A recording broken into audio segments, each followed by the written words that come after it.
Hello, we're back. We've got more Conan today.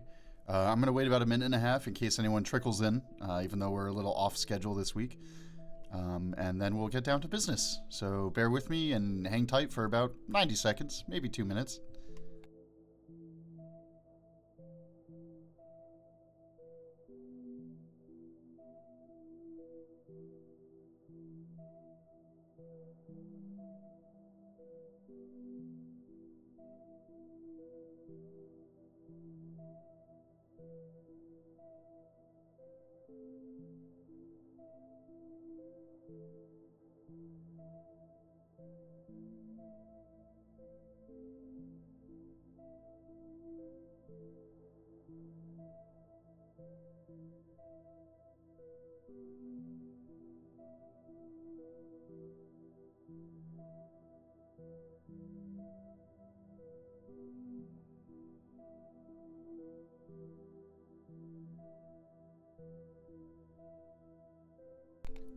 All right, it's time for more. Bleh. Off to a great start. Cool. Can't use my mouth correctly. It's time for more Conan. Conan O'Brien. Today we are reading the first story in the volume of The Coming of Conan the Cimmerian, and that is Phoenix on the Sword. All right. The Phoenix on the Sword by Robert E. Howard.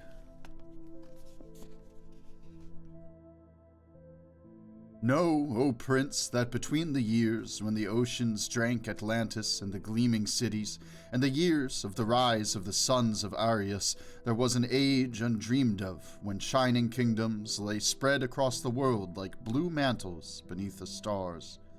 Nemedia, Ophir, Brithunia, Hyperborea, Zamora with its dark-haired women and towers of spider-haunted mystery, Zingara with its chivalry, Koth that bordered on the pastoral lands of Shem, Stygia with its shadow-guarded tombs, Hyrcania whose riders wore steel and silk and gold. But the proudest kingdom of the world was Aquilonia, reigning supreme in the dreaming west. Hither came Conan the Cimmerian, black-haired, sullen-eyed, sword in hand, a thief, a reaver, a slayer with gigantic melancholies and gigantic mirth to tread the jeweled thrones of earth under his sandaled feet. The Nemedian Chronicles.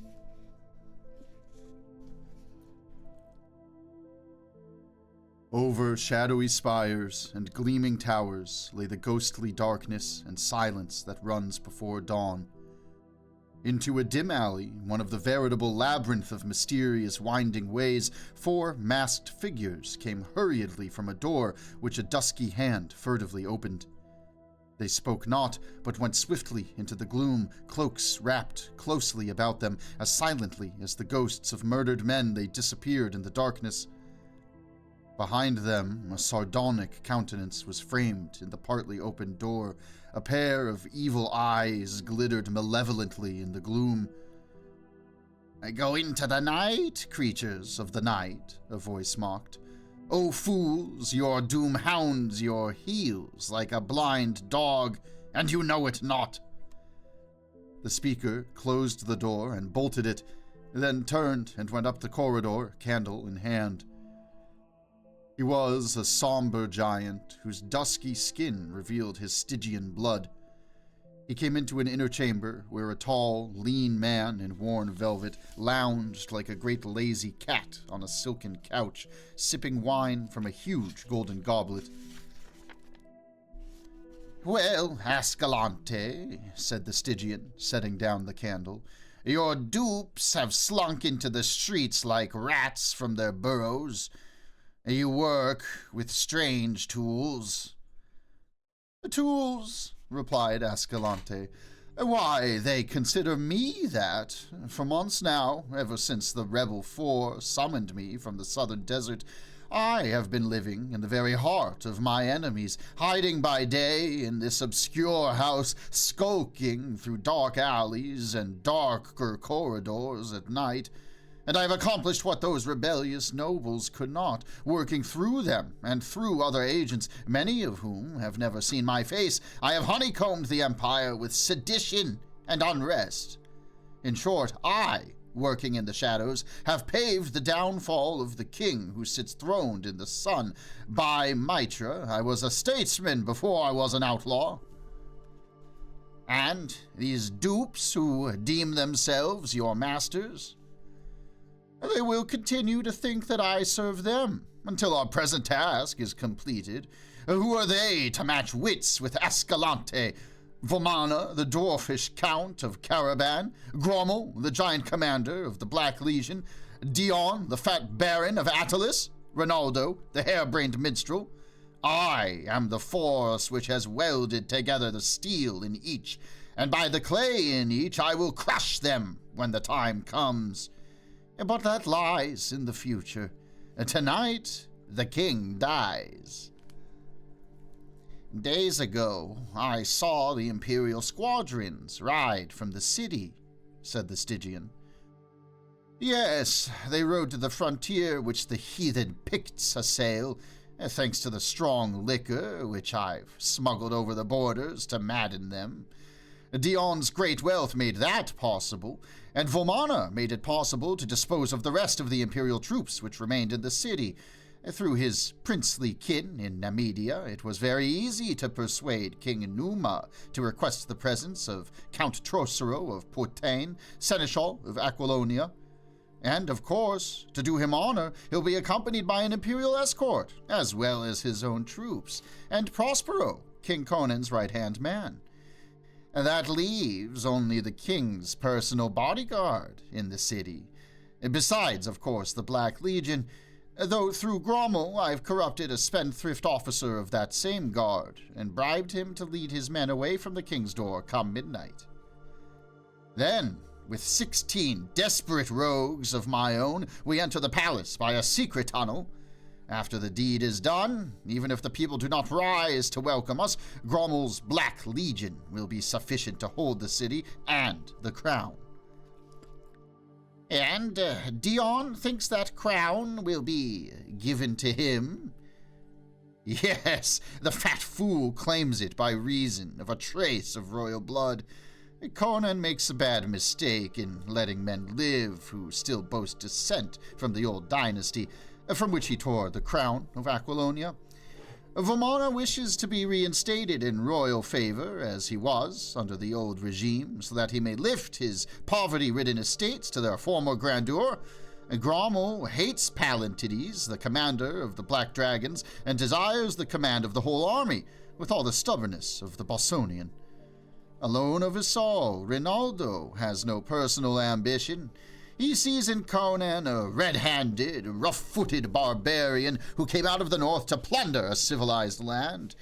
He idealizes the king whom Conan killed to get the crown, remembering only that he occasionally patronized the arts, and forgetting the evils of his reign. And, of course, he is making the people forget as well. Already they openly sing the Lament for the King, in which Rinaldo lauds the sainted villain and denounces Conan as that black-hearted savage from the abyss. Conan laughs, but the people snarl. Why does he hate Conan? Poets always hate those in power. To them, perfection is always just behind the last corner or beyond the next. They escape the present in dreams of the past and the future. Rinaldo is a flaming torch of idealism, rising, as he thinks, to overthrow a tyrant and liberate the people. As for me, well, a few months ago I had lost all ambition but to raid the caravans for the rest of my life. Now, old dreams stir. Conan will die. Dion will mount the throne. Then he too will die.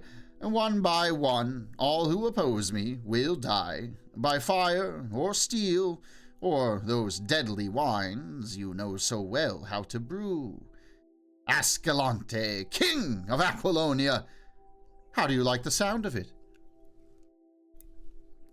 The Stygian shrugged his broad shoulders.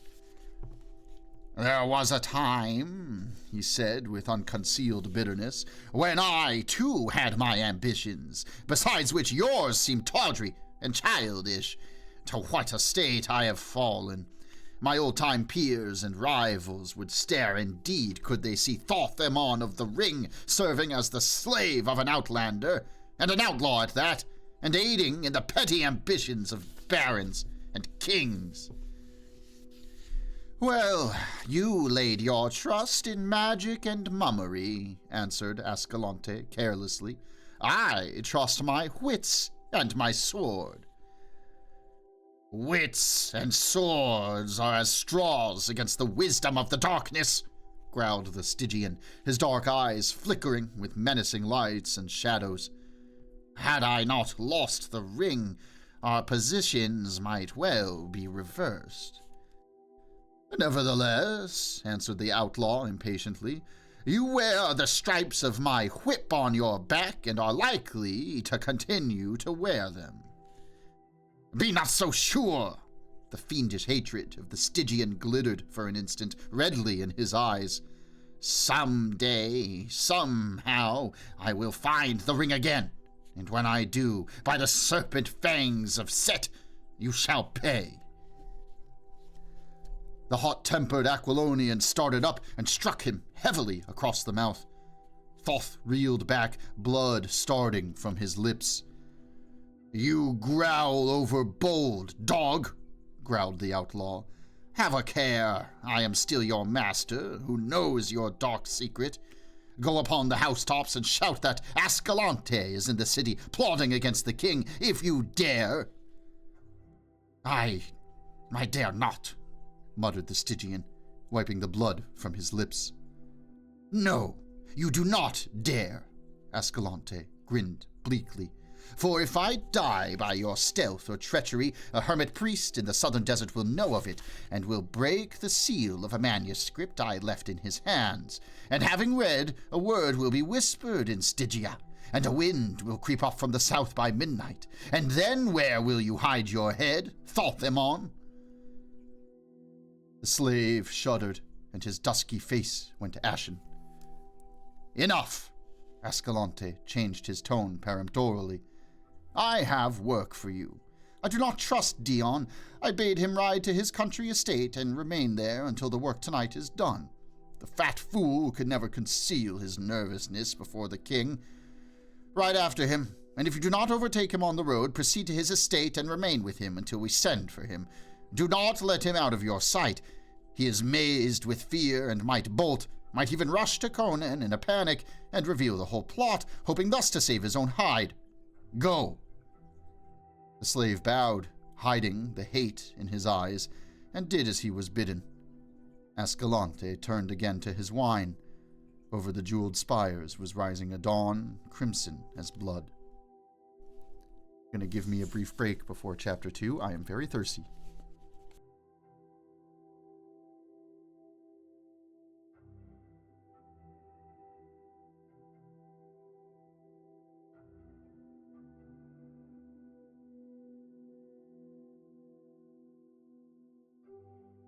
Okay, Chapter 2. When I was a fighting man, the kettle drums they beat, the people scattered gold dust before my horse's feet. But now I am a great king, the people hound my track, with poison in my wine cup and daggers at my back. The Road of Kings. The room was large and ornate, with rich tapestries on the polished paneled walls, deep rugs on the ivory floor, and with the lofty ceiling adorned with intricate carvings and silver scrollwork. Behind an ivory, golden-laid writing table sat a man whose broad shoulders and sun-browned skin seemed out of place among those luxuriant surroundings. He seemed more a part of the sun and winds and high places of the outlands. His slightest movement spoke of steel spring muscles knit to a keen brain with the coordination of a born fighting man. There was nothing deliberate or measured about his actions. Either he was perfectly at rest, still as a bronze statue, or else he was in motion, not with the jerky quickness of over-tense nerves, but with a cat-like speed that blurred the sight which tried to follow him. His garments were of rich fabric, but simply made. He wore no ring or ornaments, and his square-cut black mane was confined merely by a cloth of silver band about his head. Now he laid down the golden stylus with which he had been laboriously scrawling on waxed papyrus, rested his chin on his fist, and fixed his smoldering blue eyes enviously on the man who stood before him. This person was occupied in his own affairs at the moment, for he was taking up the laces of his gold-chased armor and abstractedly whistling, a rather unconventional performance, considering that he was in the presence of a king. "Prospero," said the man at the table, "these matters of statecraft weary me, as all the fighting I have done never did." "All part of the game, Conan," answered the dark-eyed Poethanian. "You are king. You must play the part." "I wish I might ride with you to Nemedia," said Conan enviously. "It seems ages since I had a horse between my knees, but Publius says that affairs in the city require my presence. Curse him! When I overthrew the old dynasty," he continued, speaking with the easy familiarity which existed only between the Poethanian and himself, "it was easy enough, though it seemed bitter hard at the time. Looking back now over the wild path I followed, all those days of toil, intrigue, slaughter, and tribulation, well, they seem like a dream.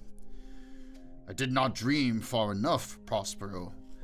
When King Numidides lay dead at my feet and I tore the crown from his gory head and set it on my own, I had reached the ultimate border of my dreams. I had prepared myself to take the crown, not to hold it. In the old free days, all I wanted was a sharp sword and a straight path to my enemies. Now, no paths are straight, and my sword is useless. When I overthrew Numidides, then I was the liberator. Now they spit at my shadow. They have put a statue of that swine in the temple of Mitra, and people go and wail before it, hailing it as the holy effigy of a saintly monarch who was done to death by a red-handed barbarian. When I led her armies to victory as a mercenary, Aquilonia overlooked the fact that I was a foreigner, but now she cannot forgive me. Now, in Mitra's temple, there come to burn incense to Numidides' memory men whom his hangman maimed and blinded, men whose sons died in his dungeons, whose wives and daughters were dragged into his seraglio. The fickle fools! Well, Rinaldo is largely responsible, answered Prospero, drawing up his sword belt another notch. He sings songs that make men mad. Hang him in his jester's garb to the highest tower in the city. Let him make rhymes for the vultures.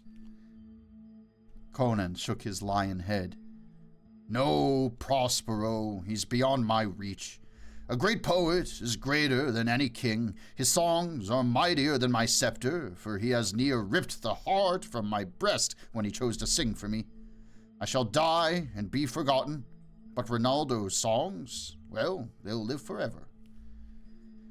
No, Prospero, the king continued, a somber look of doubt shadowing his eyes. There is something hidden, some undercurrent of which we are not aware. I sense it as in my youth I sensed the tiger hidden in the tall grass. There is a nameless unrest throughout the kingdom. I am like a hunter who crouches by his small fire amid the forest and hears stealthy feet padding in the darkness and almost sees the glimmer of burning eyes. If I could but come to grips with something tangible that I could cleave with my sword. I tell you, it's not by chance that the Picts have of late so fiercely assailed the frontiers, so that the Bosonians have called for aid to beat them back. I should have ridden with the troops. Publius feared a plot to trap and slay you behind the frontier, replied Prospero, smoothing his silken surcoat over his shining mail and admiring his tall, lithe figure in a silver mirror. That's why he urged you to remain in the city. These doubts are born of your barbarian instincts. Let the people snarl. The mercenaries are ours, and the black dragons, and every rogue in Poitain swears by you. Your only danger is assassination, and that's impossible with men of the Imperial troops guarding you day and night. And what are you working at there?" "A map," Conan answered with pride. "The maps of the court show well the countries of south, east, and west, but in the north they are vague and faulty. I'm adding the northern lands myself. Here is Cimmeria, where I was born, and... yes, Asgard and Vanaheim." Prospero scanned the map. "By Mitra, I had almost believed those countries to have been fabulous." Conan grinned savagely, involuntarily touching the scars on his dark face.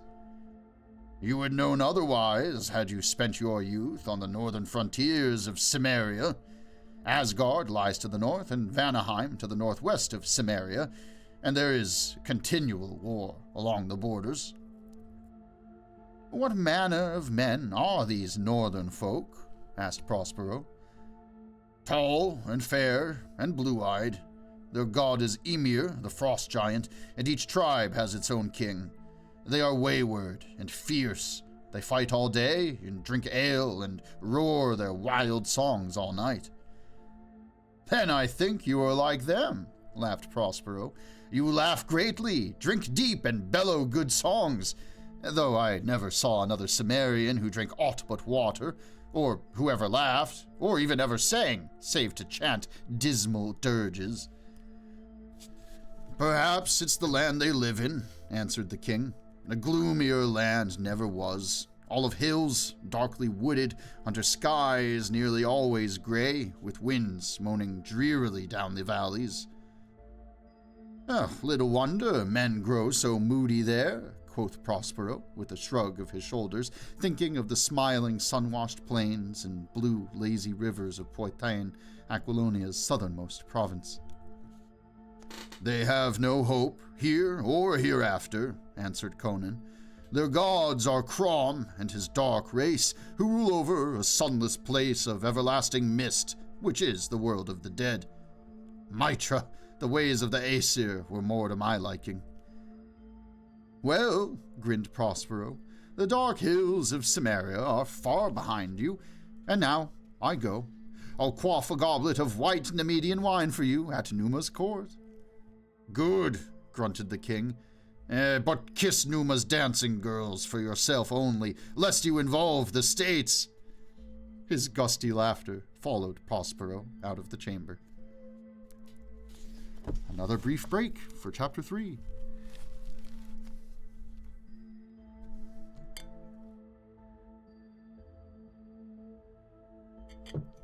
Okay. Ah, man, I wish you guys could see the illustrations in this volume. They're great. Chapter 3. Under the caverned pyramids, Under the caverned pyramids, great Set coils asleep. Among the shadows of the tombs, his dusky people creep. I speak the word from the hidden gulfs that never knew the sun. Send me a servant for my hate, O scaled and shining one. The sun was setting, etching the green and hazy blue of the forest in brief gold. The waning beams glinted on the thick golden chain which Dion of Attalus twisted continually in his pudgy hand as he sat in the flaming riot of blossoms and flower trees which was his garden. He shifted his fat body on his marble seat and glanced furtively about as if in quest of a lurking enemy. He sat within a circular grove of slender trees whose interlapping branches cast a thick shade over him.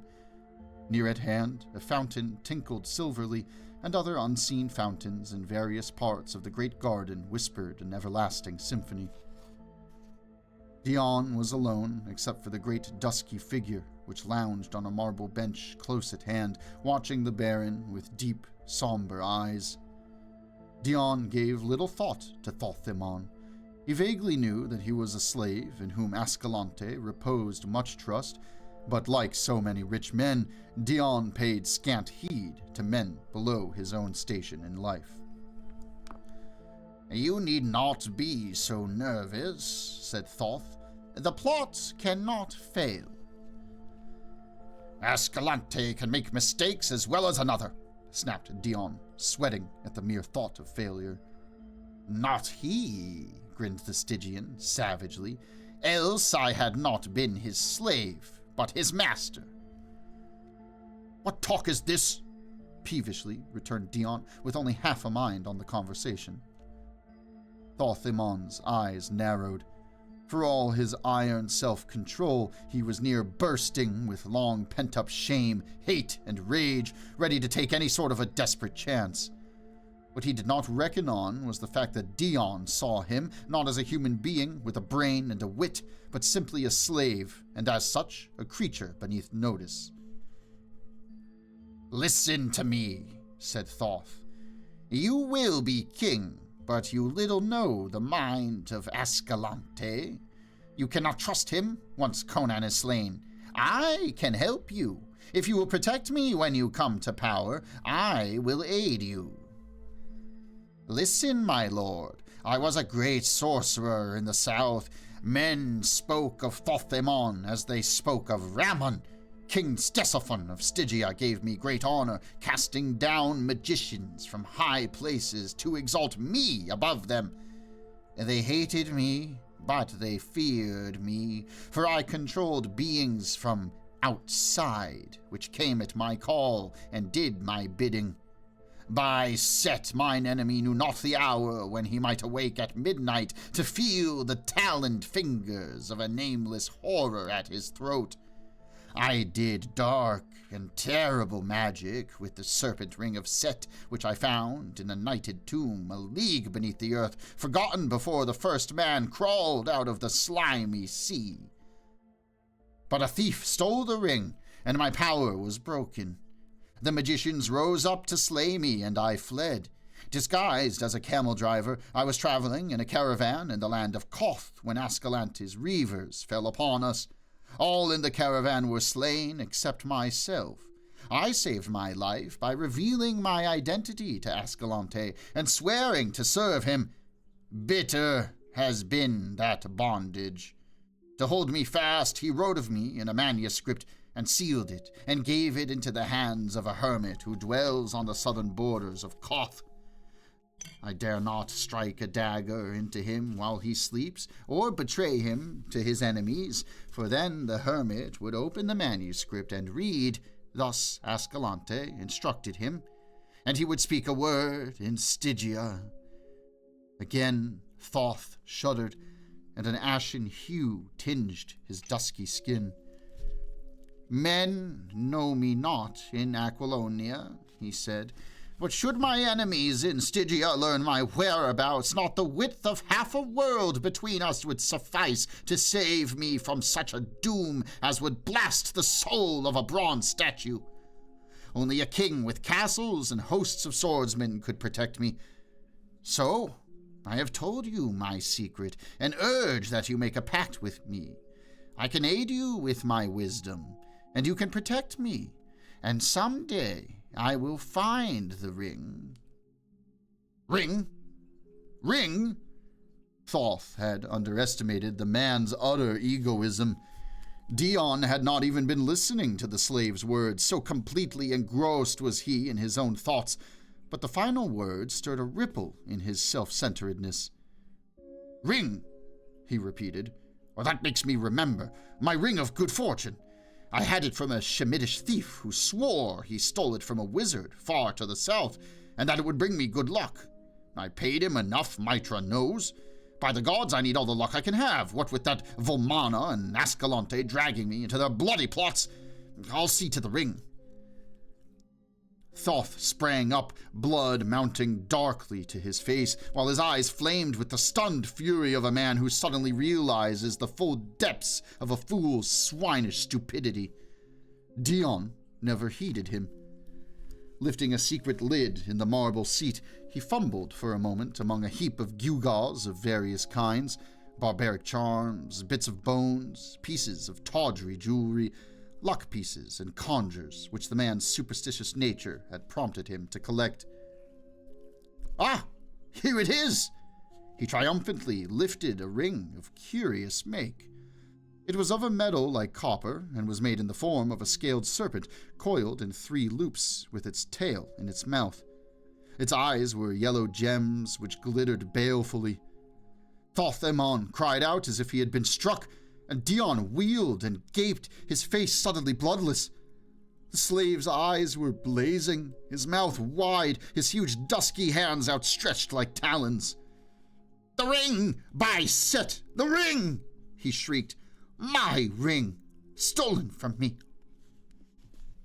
Steel glittered in the Stygian's hand, and with a heave of his great dusky shoulders he drove the dagger into the Baron's fat body. Dion's high, thin squeal broke in a strangled gurgle, and his whole flabby frame collapsed like melted butter. A fool to the end, he died in mad terror, not knowing why. Flinging aside the crumpled corpse, already forgetful of it, Thoth grasped the ring in both hands, his dark eyes blazing with a fearful avidness. "My ring!" he whispered in terrible exultation.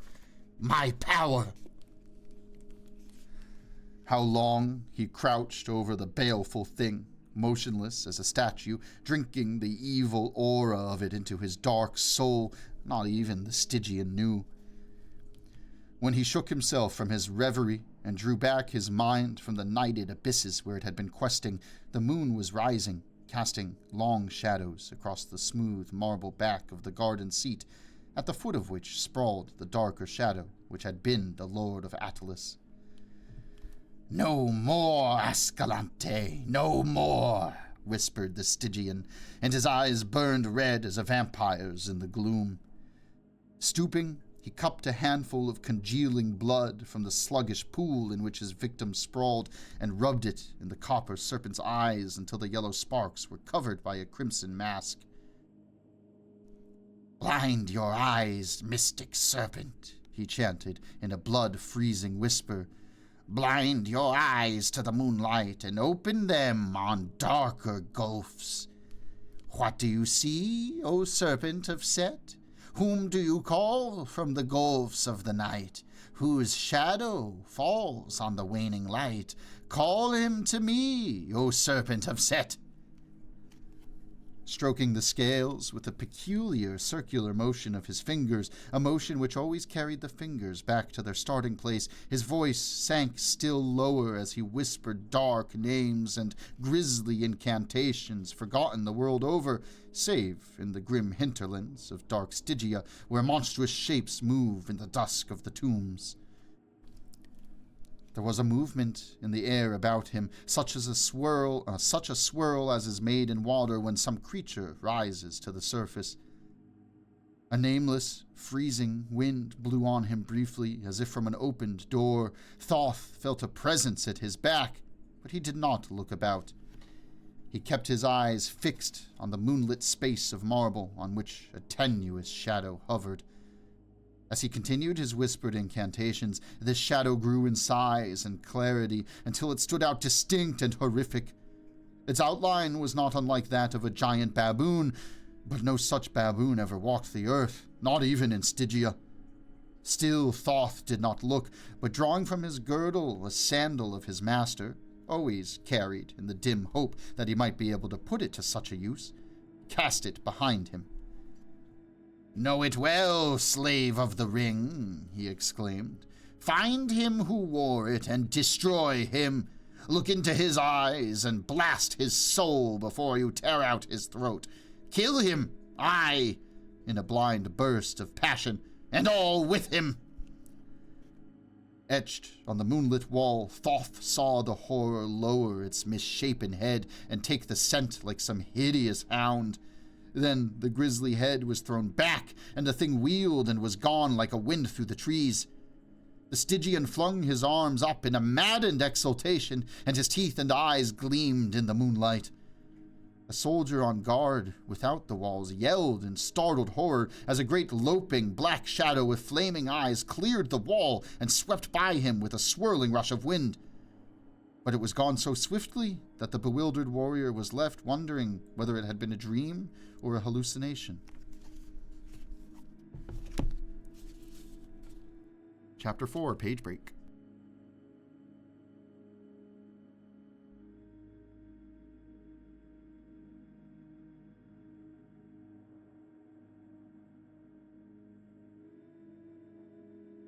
All right, chapter 4. When the world was young and men were weak, and the fiends of the night walked free, I strove with set by fire and steel in the juice of the upas tree. Now that I sleep in the mount's black heart, and the ages take their toll, forget ye him who fought with the snake to save the human soul? Alone in the great sleeping chamber, with its high golden dome, King Conan slumbered and dreamed. Through swirling grey mists he heard a curious call, faint and far, and though he did not understand it, it seemed not within his power to ignore it. Sword in hand, he went through the grey mist, as a man might walk through clouds, and the voice grew more distinct as he proceeded, until he understood the word it spoke. It was his own name that was being called across the gulfs of space or time. Now the mists grew lighter, and he saw that he was in a great dark corridor that seemed to be cut in solid black stone. It was unlighted, but by some magic he could see plainly. The floor, ceiling, and walls were highly polished and gleamed dully, and they were carved with the figures of ancient heroes and half-forgotten gods. He shuddered to see the vast, shadowy outlines of the nameless old ones, and he knew somehow that mortal feet had not traversed this corridor for centuries. He came upon a wide stair carved in the solid rock, and the sides of the shaft were adorned with esoteric symbols so ancient and horrific that King Conan's skin crawled. The steps were carven each with the aberrant figure of the old serpent, set so that at each step he planted his heel on the head of the snake, as it was intended from old times. But he was, nonetheless, at ease for all that. Pardon me, had a hard time changing the page. But the voice called him on, and at last, in darkness that would have been impenetrable to his material eyes, he came into a strange crypt and saw a vague, white-bearded figure sitting on a tomb. Conan's hair rose up, and he grasped his sword, but the figure spoke in sepulchral tones. "O man, do you know me?" "Not I, by Crom," swore the king. "Man," said the ancient, "I am Epimetheus." "But Epimetheus the sage has been dead for 1,500 years," stammered Conan. "Hearken," spoke the other voice commandingly. "As a pebble cast into a dark lake sends ripples to the further shores, happenings in the unseen world have broken like waves on my slumber. I have marked you well, Conan of Cimmeria, and the stamp of mighty happenings and great deeds is upon you. But dooms are loose in the land, against which your sword cannot aid you." "You speak in riddles," said Conan uneasily. "Let me see my foe, and I'll cleave his skull to the teeth." "Loose your barbarian fury against your foes of flesh and blood," answered the ancient. "It is not against men I must shield you.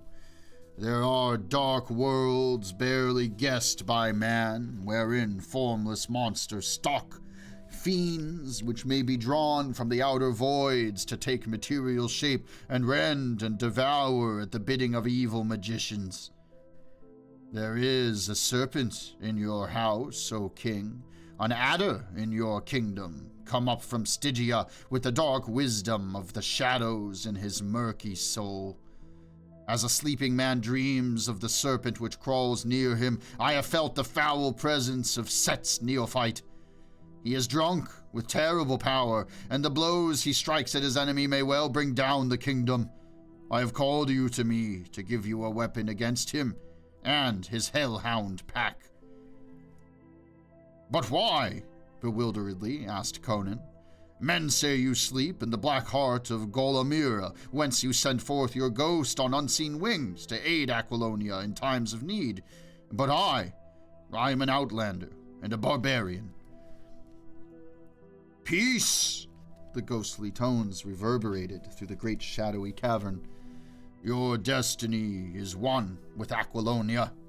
Gigantic happenings are forming in the web and the womb of fate, and a blood-mad sorcerer shall not stand in the path of imperial destiny. Ages ago, Set coiled about the world like a python about its prey. All my life, which was as the lives of 3 common men, I fought him. I drove him into the shadows of the mysterious south, but in dark Stygia men still worship him, who to us is the archdemon. As I fought Set, I fight his worshippers and his votaries and his acolytes. Hold out your sword. Wondering, Conan did so, and on the great blade, close to the heavy silver guard, the ancient traced with a bony finger a strange symbol that glowed like white fire in the shadows. And on the instant, crypt, tomb, and ancient vanished, and Conan, bewildered, sprang from his couch in the great golden dome chamber. And as he stood, bewildered at the strangeness of his dream, he realized that he was gripping his sword in his hand, and his hair prickled at the nape of his neck, for on the broad blade was carven a symbol, the outline of a phoenix. And he remembered that on the tomb in the crypt he had seen what he had thought to be a similar figure, carven of stone. Now he wondered if it had been but a stone figure, and his skin crawled at the strangeness of it all. Then, as he stood, a stealthy sound in the corridor outside brought him to life, and without stopping to investigate, he began to don his armor. Again he was the barbarian, suspicious and alert as a gray wolf at bay. All right, chapter 5.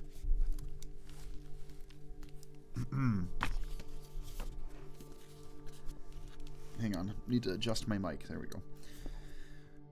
What do I know of cultured ways, the guilt, the craft, and the lie? I, who was born in a naked land and bred in the open sky, the subtle tongue, the sophist guile, they fail when the broadswords sing. Rush in and die, dogs! I was a man before I was a king. The Road of Kings. Through the silence which shrouded the corridor of the royal palace stole 20 furtive figures. Their stealthy feet, bare or cased in soft leather, made no sound either on thick carpet or bare marble tile. The torches which stood in niches along the halls gleamed red on dagger, sword, and keen-edged axe. "Easy all," hissed Ascalante. "Stop that cursed loud breathing, whoever it is. The officer of the night guard has removed most of the sentries from these halls and made the rest drunk, but we must be careful just the same. Back! Here come the guard!" They crowded back behind a cluster of carven pillars, and almost immediately 10 giants in black armor swung by at a measured pace. Their faces showed doubt as they glanced at the officer who was leading them away from their post of duty. This officer was rather pale. As the guard passed their hiding places of the conspirators, he was seen to wipe the sweat from his brow with a shaky hand. He was young, and this betrayal of a king did not come easily to him. He mentally cursed the vainglorious extravagance which had put him into debt to the moneylenders and made him a pawn of scheming politicians. The guardsmen clanked by and disappeared up the corridor. "Good," grinned Ascalante. "Conan sleeps unguarded. Haste! If they catch us killing him, we're undone. But few men will espouse the cause of a dead king." "Aye, haste!" cried Rinaldo, his blue eyes matching the gleam of the sword he swung above his head. "My blade is thirsty. I hear the gathering of the vultures. On!" They hurried down the corridor with reckless speed and stopped before a gilded door which bore the royal dragon symbol of Aquilonia. "Grummel!" snapped Ascalante. "Break me this door open!" The giant drew a deep breath and launched his mighty frame against the panels, which groaned and bent at the impact. Again he crouched and plunged. With a snapping of bolts and a rending crash of wood, the door splintered and burst inward. "In!" roared Ascalante, on fire with the spirit of the deed. "In!" yelled Rinaldo. "Death to the tyrant!" They stopped short. Conan faced them, not a naked man roused mazed and unarmed out of a deep sleep to be butchered like a sheep, but a barbarian, wide awake and at bay, partly armored and with his long sword in his hand. For an instant the tableau held, the 4 rebel noblemen in the broken door and the horde of wild, hairy faces crowding behind them, all held momentarily frozen by the sight of the blazing-eyed giant standing sword in hand in the middle of the candle-lighted chamber. In that instant, Ascalante beheld on a small table near the royal couch the silver scepter and the slender gold circlet which was the crown of Aquilonia, and the sight maddened him with desire. "In, rogues!" yelled the outlaw. "He is 1 to 20, and he has no helmet!" True, there had been lack of time to don the heavy-plumed casque or to lace in place the side plates of the cuirass, nor was there now time to snatch the great shield from the wall. Still, Conan was better protected than any of his foes except Vomana and Grommel, who were in full armor. The king glared, puzzled as to their identity. Ascalante he did not know. He could not see through the closed visors of the armored conspirators, and Rinaldo had pulled his slouch cap down above his eyes. But there was no time for surmise. With a yell that rang to the roof, the killers flooded into the room, Grommel first. He came like a charging bull, head down, sword low for the disemboweling thrust.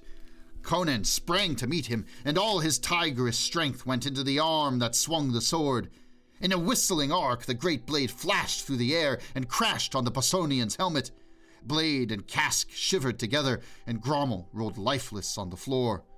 Conan bounded back, still gripping the broken hilt. "Grommel!" he spat, his eyes blazing in amazement as the shattered helmet disclosed the shattered head. Then the rest of the pack were upon him. A dagger point raked along his ribs between breastplate and backplate. A sword edge flashed before his eyes. He flung aside the dagger wielder with his left arm and smashed his broken hilt like a cestus into the swordsman's temple. The man's brains spattered his face. "Watch the door, 5 of you!" screamed Ascalante, dancing about the edge of the singing steel whirlpool, for he feared that Conan might smash through their midst and escape. The rogues drew back momentarily as their leader seized several and thrust them toward the single door. And in that brief respite, Conan leaped to the wall and tore therefrom an ancient battle-axe which, untouched by time, had hung there for half a century. With his back to the wall, he faced the closing ring for a flashing instant, then leaped into the thick of them. He was no defensive fighter. Even in the teeth of overwhelming odds, he always carried the war to the enemy. Any other man would have already died there, and Conan himself did not hope to survive, but he did ferociously wish to inflict as much damage as he could before he fell. His barbaric soul was ablaze, and the chants of old heroes were singing in his ears. As he sprang from the wall, his axe dropped an outlaw with a severed shoulder, and the terrible backhand return crushed the skull of another. Swords whined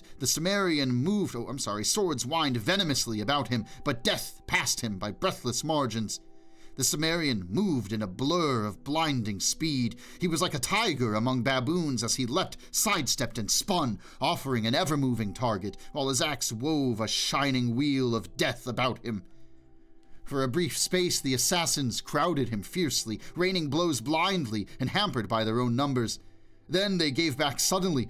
2 corpses on the floor gave mute evidence of the king's fury, though Conan himself was bleeding from wounds on arm, neck, and legs. "Knaves!" screamed Rinaldo, dashing off his feathered cap, his wild eyes glaring. "Do ye shrink from the combat? Shall the despot live? Out on it!" He rushed in, hacking madly, but Conan, recognizing him, shattered his sword with a short and terrific chop, and with a powerful push of his open hand, sent him reeling to the floor. The king took Ascalante's point in his left arm, and the outlaw barely saved his life by ducking and springing backwards from the swinging axe. Again, the wolves swirled in, and Conan's axe sang and crushed.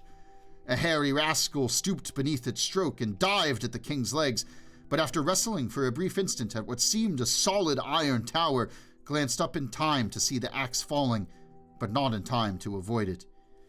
In the interim, One of his comrades lifted a broadsword with both hands and hewed through the king's left shoulder plate, wounding the shoulder beneath. In an instant, Conan's cuirass was full of blood. Vomana, flinging the attackers right and left in his savage impatience, came plowing through and hacked murderously at Conan's unprotected head. The king ducked deeply, and the sword shaved off a lock of his black hair as it whistled above him. Conan pivoted on his heel and struck in from the side. The axe crunched through the steel cuirass, and Vomana crumpled with his whole left side caved in. "Vomana!" gasped Conan breathlessly. "I'll know that dwarf in hell!" He straightened to meet the maddened rush of Rinaldo, who charged in wild and wide open, armed only with a dagger. Conan leapt back, lifting his axe. "Rinaldo!" His voice was strident with desperate urgency. "Back! I would not slay you!" "Die, tyrant!" screamed the mad minstrel, hurling himself headlong onto the king. Conan delayed the blow he was loath to deliver until it was too late. Only when he felt the bite of the steel in his unprotected side did he strike in a frenzy of blind desperation. Rinaldo dropped with his skull shattered, and Conan reeled back against the wall, blood spurting from between the fingers which gripped his wound. "In now, and slay him!" yelled Ascalante. Conan put his back against the wall and lifted his axe. He stood like an image of the unconquerable primordial, his legs braced far apart, head thrust forward, one hand clutching the wall for support, the other gripping the axe on high, with the great corded muscles standing out in iron ridges, and his features frozen in a death snarl of fury, his eyes blazing terribly through the mist of blood which veiled them. The men faltered, wild, criminal and dissolute though they were, yet they came of a breed of men called civilized, with a civilized background. Here was the barbarian, the natural killer. They shrank back. The dying tiger could still deal death. Conan sensed their uncertainty and grinned mirthlessly and ferociously. "Who dies first?" he mumbled through smashed and bloody lips. Ascalante leaped like a wolf, halted almost in midair with incredible quickness, and fell prostrate to avoid the death which was hissing toward him. He frantically whirled his feet out of the way and rolled clear as Conan recovered from his missed blow. Oh my god, I cannot get my thumb on this page. From his missed blow and struck again. This time, the axe sank inches deep into the polished floor, close to Ascalante's revolving legs. Another misguided desperado chose this instant to charge, followed half-heartedly by his fellows. He intended killing Conan before the Cimmerian could wrench his axe from the floor, but his judgment was faulty. The red axe lurched up and crashed down, and a crimson caricature of a man catapulted back against the legs of the attackers. At that instant, a fearful scream burst from the rogues at the door as a black, misshapen shadow fell across the wall. All but Ascalante wheeled at that cry, and then, howling like dogs, they burst blindly through the door in a raving, blaspheming mob and scattered through the corridors in screaming flight. Ascalante did not look toward the door. He had eyes only for the wounded king. He supposed that the noise of the fray had at last roused the palace, and that the loyal guards were upon him, though even in that moment it seemed strange that his hardened rogues should scream so terribly in their flight. Conan did not look toward the door because he was watching the outlaw with the burning eyes of a dying wolf. In this extremity, Ascalante's cynical philosophy did not desert him. "All seems to be lost, particularly honor," he murmured. "However, the king is dying on his feet, and whatever other cogitation might have passed through his mind is not to be known, for leaving the sentence uncompleted, he ran lightly at Conan just as the Cimmerian was perforce employing his axe arm to wipe the blood from his blinded eyes. But even as he began his charge, there was a strange rushing in the air, and heavy weight struck terrifically between his shoulders. He was dashed headlong, and great talons sank agonizingly into his flesh. Writhing desperately beneath his attacker, he twisted his head about and stared into the face of nightmare and lunacy. Upon him crouched a great black thing, which he knew was born in no sane or human world. Its slavering black fangs were near his throat, and the glare of its yellow eyes shriveled his limbs as a killing wind shrivels young corn. The hideousness of its face transcended mere bestiality. It might have been the face of an ancient evil mummy, quickened with demonic life. In those aberrant features, the outlaw's dilated eyes seemed to see, like a shadow, in the madness that enveloped him, a faint and terrible resemblance to the slave Thoth-Amon. Then Ascalante's cynical and all-sufficient philosophy deserted him, and with a ghastly cry, he gave up the ghost before those slavering fangs touched him. Conan, shaking the blood drops from his eyes, stared frozen. At first he thought it was a great black hound which stood above Ascalante's distorted body. Then, as his sight cleared, he saw that it was neither a hound nor a baboon. With a cry that was like an echo of Ascalante's death shriek, he reeled away from the wall and met the leaping horror with a cast of his axe that had behind it all the desperate power of his electrified nerves. The flying weapon glanced singing from the slanting skull it should have crushed, and the king was hurled halfway across the chamber by the impact of the giant body. The slavering jaws closed on the arm Conan flung up to guard his throat, but the monster made no effort to secure a death grip. Over his mangled arm, it glared fiendishly into the king's eyes, in which there began to be mirrored a likeness of the horror which stared from the dead eyes of Ascalante. Conan felt his soul shrivel and began to be drawn out of his body, to drown in the yellow wells of cosmic horror which glimmered spectrally in the formless chaos that was growing about him and engulfing all life and sanity. Those eyes grew and became gigantic, and in them the Cimmerian glimpsed the reality of all the abysmal and blasphemous horrors that lurk in the outer darkness of formless voids and nighted gulfs. He opened his bloody lips to shriek his hate and loathing, but only a dry rattle burst from his throat. But the horror that paralyzed and destroyed Ascalante roused in the Cimmerian a frenzied fury akin to madness. With a volcanic wrench of his whole body, he plunged backwards, heedless of the agony of his torn arm, dragging the monster bodily with him. And his outflung hand struck something his dazed fighting brain recognized as the hilt of his broken sword. Instinctively, he gripped it and struck with all the power of nerve and thew as a man stabs with a dagger. The broken blade sank deep, and Conan's arm was released as the abhorrent mouth gaped as in agony. The king was hurled violently aside, and lifting himself on one hand, he saw, as one mazed, the terrible convulsions of the monster from which thick blood was gushing through the great wound his broken blade had torn. And as he watched, its struggles ceased, and it lay, jerking spasmodically, staring upward with its grisly, dead eyes.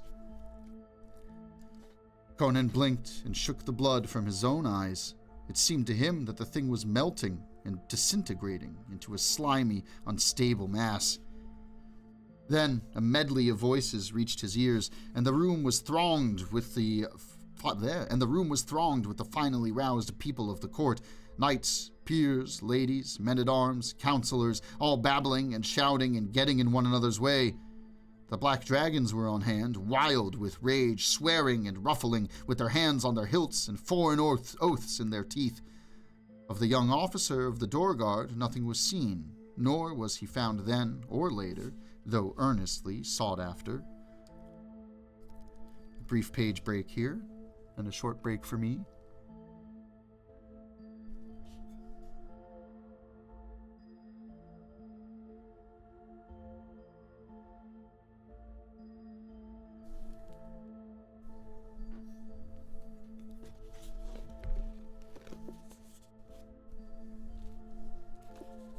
Rommel! Vomana! Rinaldo! Exclaimed Publius, the High Counselor, wringing his fat hands among the corpses. Black treachery!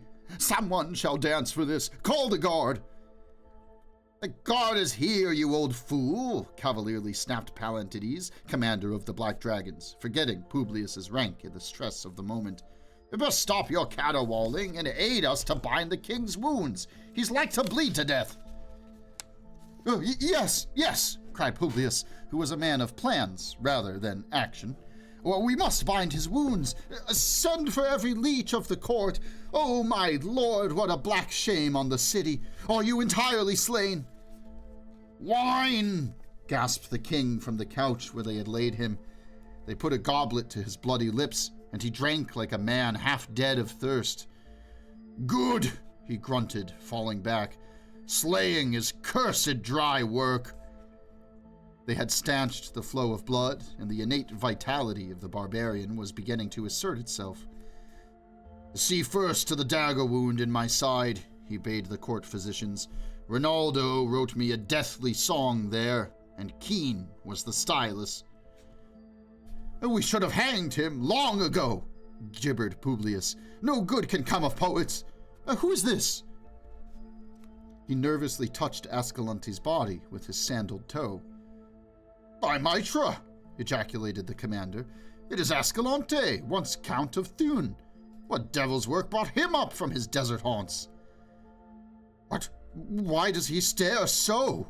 whispered Publius, drawing away, his own eyes wide and a peculiar prickling among the short hairs at the back of his fat neck.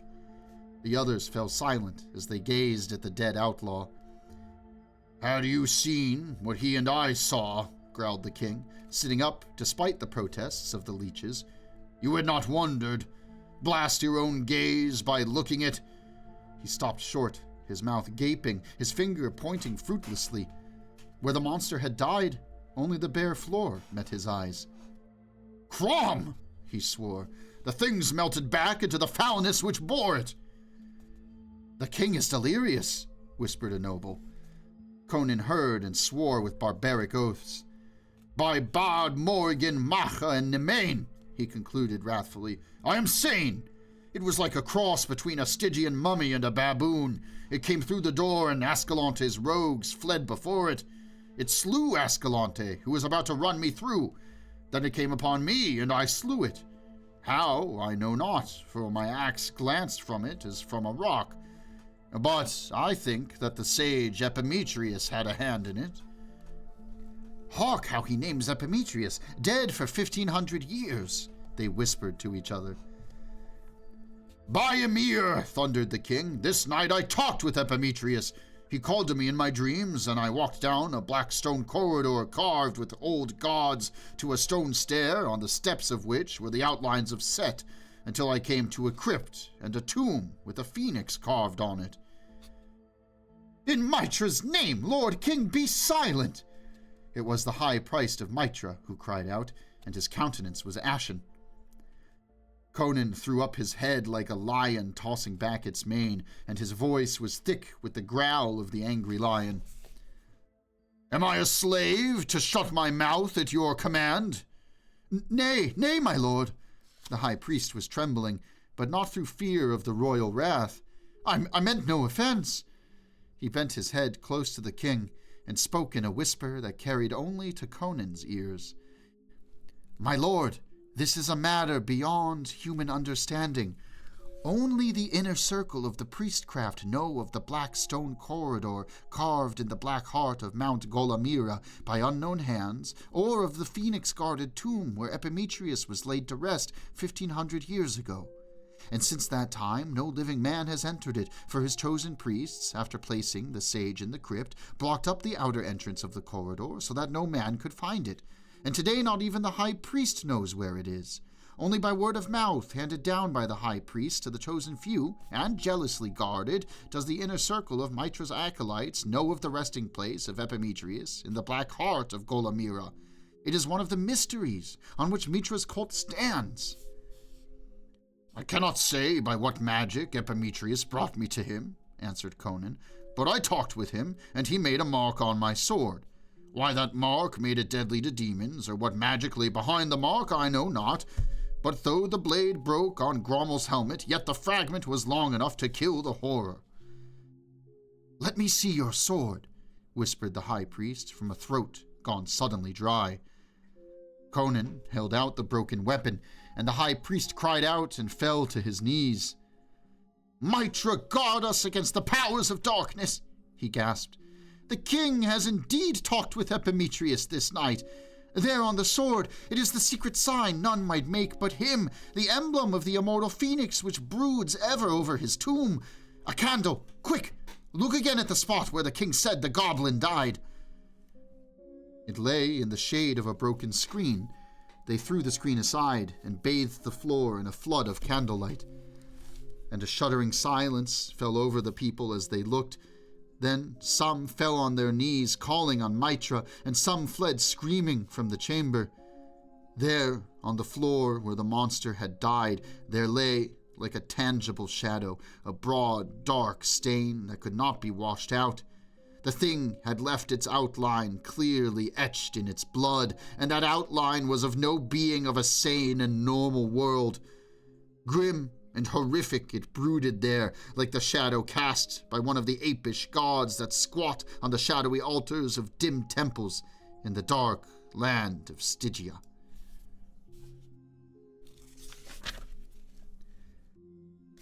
All right, that's the end of the Phoenix on the Sword, and if I am not mistaken, the first time we're introduced to Thothemon, one of Conan's recurring haters.